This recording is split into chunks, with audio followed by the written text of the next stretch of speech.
Welcome to the Odyssey Sports Fantasy Football Show. I'm Chris Emma alongside my colleagues Jordan Cohn and Jesse Pantusco. Week 12 of the season is here. We have your waiver wire pickups, your stream team, and your stealthy starts. I will get us kicking off here with Tre'Quan Smith of the New Orleans Saints. And man, that offense looks a lot different without Drew Brees, down with Kamara and Michael Thomas, but they're still getting some production. Sean Payton always seems to find a way and get guys involved. And Tre'Quan Smith is that guy who's starting to see some volume now. Been in New Orleans for a couple seasons, 15 targets the last 2 games, along with 9 catches, a touchdown 2 games ago. You're starting to see him get more involved because Trevor Siemian's taken over as that quarterback.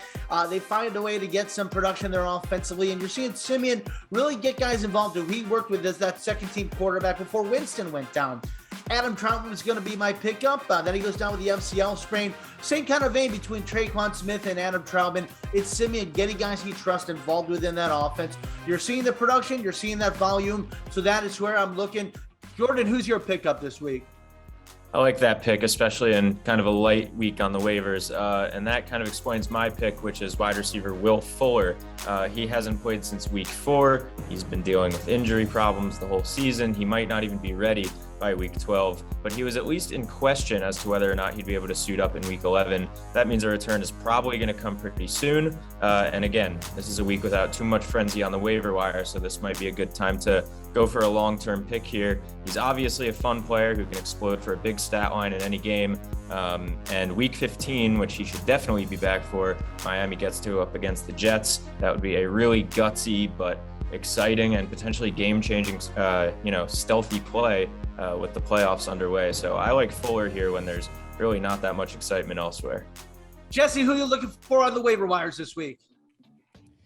Elijah Mitchell, who ranks second among rookies in rushing yards this year, didn't seem particularly close to playing Sunday, missing 3 straight practices before being listed as doubtful in the Niners' final injury report. With Mitchell unable to play through his broken finger, Kyle Shanahan turned to Jeff Wilson, who led the backfield with 20 touches to Trey Sermon's 10 against Jacksonville. The Jaguars, who boast a surprisingly stout run defense, largely held Wilson in check, limiting him to 2.6 yards per carry with a long run of only 11 yards. It just didn't happen for Wilson last week, but he struck fantasy gold before, including twice last season with a 3-touchdown game against New England and a 183-yard explosion at Arizona. Even if those are outliers, Wilson on volume alone belongs in the RB2 discussion for however long Mitchell is out. Remember, this is a team that runs on about 46% of its plays, the 7th highest rate in the NFL. Many fantasy owners rushed to the waiver wire to scoop Wilson up after news of Mitchell's injury last week. But if you're in one of the 51% of leagues where he's still available, go ahead and press that add button. All right, Jesse, keep us going now here with the stream team. You have our quarterback pickup this week. Who are you streaming? Is there a more underappreciated quarterback in football than Tyrod Taylor? I know injuries have always been his undoing, but Taylor managed to stay upright Sunday at Tennessee, and it was glorious. Taylor only threw for 107 yards, but he did plenty with his feet, rushing for a pair of touchdowns in a 22-13 Texans victory, their first since week 1. In fact, that was Houston's first win away from NRG Stadium since week 11 of last season. I'm not saying they should build the guy a statue, but the Texans offense at least looks functional again, which is a step in the right direction after months circling the drain with overmatched rookie Davis Mills under center. Taylor will never get a better matchup than the one he has in week 12, facing a Jets defense that's allowed a league-high 32 points per game. That makes Taylor, who's rushed for 3 touchdowns in only 4 games this year, a worthwhile streamer in a week with Patrick Mahomes and Kyler Murray both on bye. All right, I'll keep us rolling with the tight end position, and I'm streaming Pat Freiermuth this week. Look, this is another guy, a rookie pick out of Penn State. I think we had him as a waiver wire pickup last week, recently. Now you want to stream him if he's still there. This is a guy who continues to get that impact. Up to 5 touchdowns and 4 in the last 4 games. He's Big Ben's favorite target. This is a guy, if you need to pick up a tight end, he's probably still there. Talked a lot on this show about the lack of consistency around the tight end position. He's somebody you can stream, and I think you can probably look to start the rest of the season. So I'm looking at Pittsburgh, and I'm looking at Pat Freiermuth. Jordan, which is your defense this week? Who are you streaming? Well, the defense that I'm streaming is actually someone who, I like Will Fuller on the waiver wire, but I might prioritize this defense if they're available as my top waiver pickup of the week. That is the Eagles defense. They do have a bye week ahead in the schedule. That is the one downside to picking them up, but Jesse suggested that you pick him up last week as your stream team against the Saints, and they did very well. They scored a defensive touchdown. They are looking like the best unit that they've been all season, and that might have been the most difficult contest against New Orleans that they have the rest of the way. They go against the Giants twice, the Washington football team twice, and the Jets once before the fantasy season is over, and they get the Cowboys in Week 18. Don't have to worry about that game. Those other 5 contests should be relatively easy, especially for a team that has playoff aspirations against 3 teams in 5 matchups that do not have playoff aspirations. That's a great defensive schedule, especially for fantasy purposes. So pick up the birds, hold on to them. If you can afford to keep them during their bye week, definitely do so. Let's wrap it up with our stealthy starts for this week, and I have another bird coming your way. It's Miles Sanders of your Philadelphia Eagles, who returned from that ankle injury. 16 carries, 94 yards in his first game back. If you have that 100-yard bonus in your league like I do, you really wanted that one more carry. Didn't find the end zone, but he's going to continue to do that. I think there's a little bit of uncertainty as to how he's going to fit within that Philly offense once he came off the shelf. He looked pretty good. He looked strong.